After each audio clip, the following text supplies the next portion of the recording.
morning, good day, good afternoon, good evening, good night, wherever you are, and welcome to the last chapter of The Last Elf. And welcome back on Achampnator Reads. Chapter 37. Half a day wasn't enough. It took them 3 whole days in the end.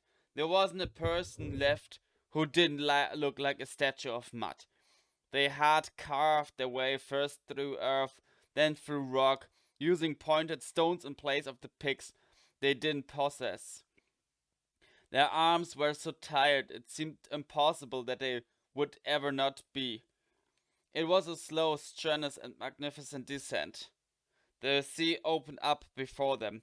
The waterfall roared beside them, with a mist of iridescent spray.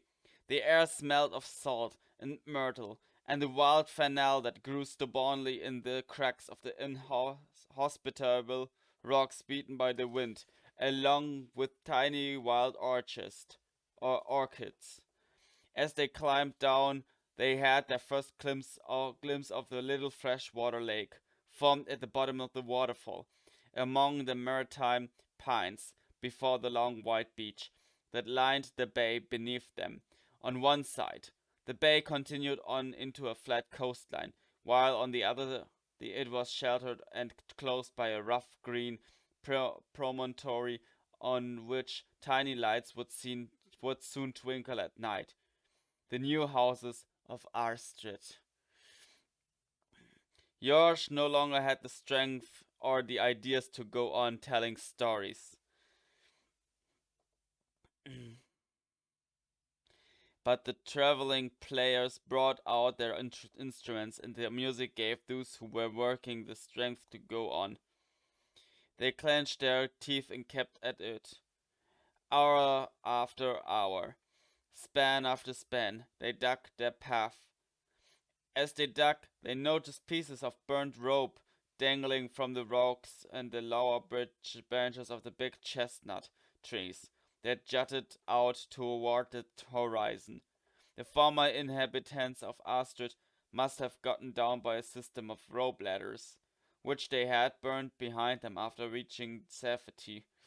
Yorsh's wound had begun to close, but hadn't fully healed, so he wasn't one of those clinging to the side of the mountain, opening up the path.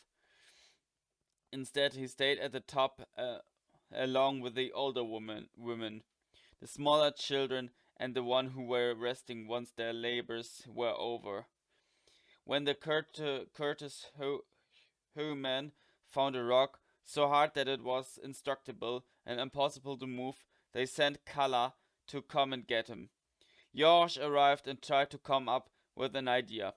He remembered a book on mechanics in which he had read about levers, but there was no fulcrum here to move the rock. They might have split it in two with wedges, but there were no cracks to slip wedges into, and nothing to use as a wedge. A faint wind rose up, bringing with it the cries of gulls more clearly now. Exasperated by his weakness, George took out his sword and brought it down as hard as he could on the granite, which shattered beneath it. The blade was undamaged and even more brilliant than before. As though strengthened by the blow, Robbie's serene smile spread further across her face, and everyone applauded. The descent was slow, one step at a time, all holding each other by the hand, like a single long snake, to be sure that no one could fall.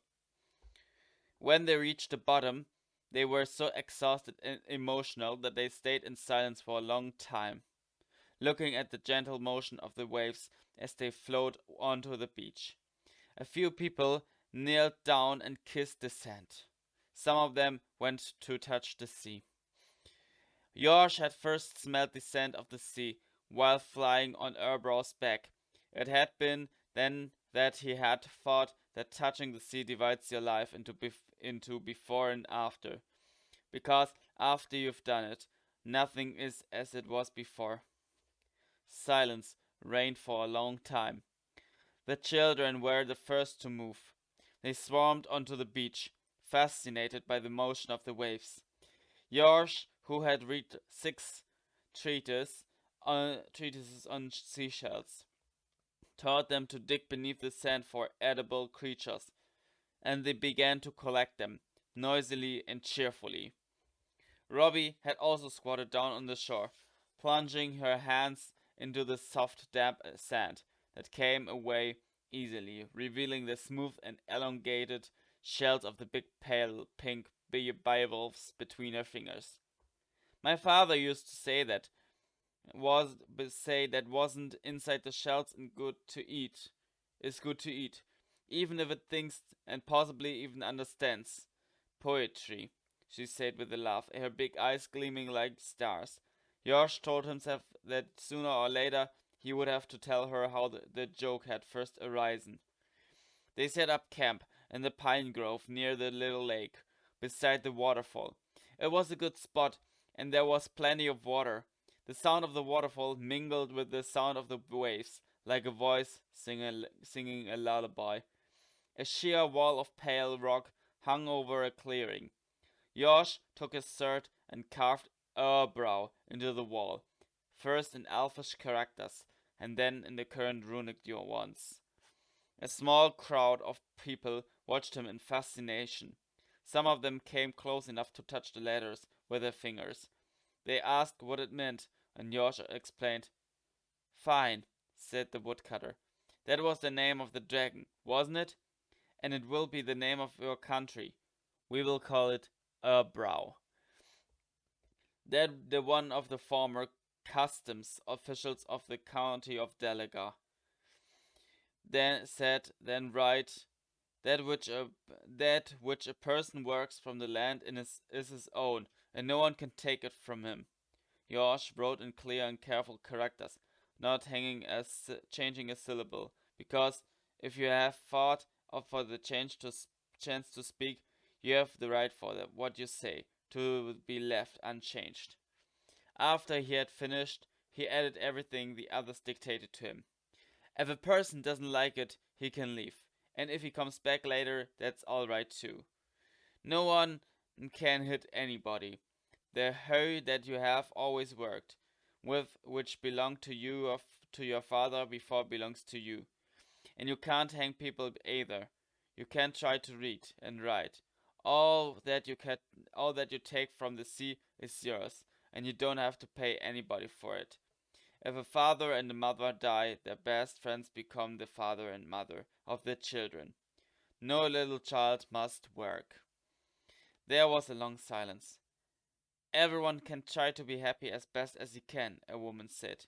Foulpest's voice added, It isn't forbidden to be an elf. Josh wrote that down too. Robbie and Kala had a long whispered tete-a-tete, punctuated by odd little jiggles. Then Kala blushing to the roots of her hair, with Robbie hiding behind her, announced the final law.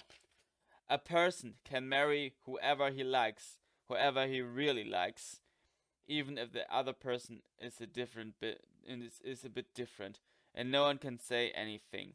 When he had finished, Josh read the list, and everyone approved. Then they all dispersed to sort out their first night in Erbrow, a country of free men, women, and children. Kala and Falco stayed and looked at one another. Robbie said someone would come and get me, and take me away from the house of orphans, Kala said. An elf and a dragon came, Falco reminded her. Yes, I know, but they came for everyone. I thought someone would come just for me. It isn't the same thing. Falco sat down on the sand. I dreamed that for years, too. I dreamed that someone would come specially to get me from the house of orphans. I still dream of it, really, even now that we are out of there. Kala said nothing. Then Falco went on. So, let's do it this way. I took you and you took me. So we each have someone who came specially to get us. Kala nodded, and then she too sat down in the sand, close to him. The sun set over the sea. A strip of pink and gold lit the horizon, and the sky filled with light. while in the east, in the first darkness, the first stars shone. A gull flew toward them. Robbie and Josh walked toward the water, where the waves were beating. You know, Robbie began, my name. Josh interrupted her. Your name is lovely. I really like it. You like Robbie? Yes, it's like the sound of a droplet falling, a stone skimming on water. It's a beautiful name. Robbie remained dubious and thoughtful, with the hint of a smile on her face. And the prophecy? She asked again. Your destiny? The girl with the light of morning in her name? Yosh shrugged and looked at her. He blushed fiercely and gave a vaguely wave of his hand. Our destiny is what we want it to be, not what has been carved in stone. It's our life, not someone else's dream. Robbie nodded. She bent over the water and put a little boat with the doll in it and watched it gently bobbing about. Those were the toys her parents had made for her. They were all that remained of them, apart from a slingshot, her name, and herself. My children will play with them, she said, with great certainty. She knew she had seen. She wondered she should tell Josh about her name, about the prophecy. Again, a smile spread across her face. They had their whole lives for that. The end. Guys and girls, that was the first book that I've read for you. The next book will come tomorrow. But for now I say, see ya.